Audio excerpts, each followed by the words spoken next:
476,000 pesos na halaga ng ipinagbabawal na gamot nasabat sa anti-illegal drug operation ng PNP Pampanga. Isang high-value individual at 4 na iba pa arestado.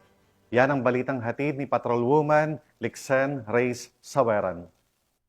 Isang high-value individual at 4 na kasamahan sa matagumpay na isinagawang buy-bust operation ng mga operatiba ng Florida Blanca Municipal Police Station katuwang ang 302nd Regional Mobile Force Battalion 3 sa Purok 8 Barangay Bodega, Florida Blanca, Pampanga. Kinilala ni Police Colonel Eugene M. Marcelo, Provincial Director ng Pampanga Police Provincial Office, ang high-value individual na si alias Bukol, 32 anyos na lalaki, may asawa, at residente ng Barangay Santa Cruz, Lubao, Pampanga, at 4 na kasamahan na sina alias Jess, Ryan, Melvin at Maris. Ayon sa ulat, nakumpiska sa operasyon ang tinatayang 70 gramo ng hininalang shabu na may halagang 476,000 batay sa standard drug price, isang unit ng Colt caliber 45 pistol na may magazine at 4 na bala. Ang mga sospek ay nahaharap sa kasong paglabag sa Republic Act 9165 o Comprehensive Dangerous Drugs Act of 2002. Dinala sa Florida Blanca MPS ang mga ito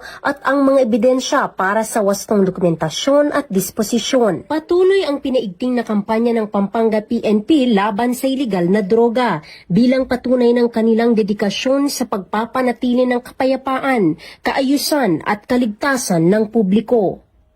Mula dito sa Police Regional Office 3, ako ang inyong PNN Correspondent, Patrolwoman Lixen Reyes A. Saweran, alagad ng batas, tagataguyod ng Balitang Pulis.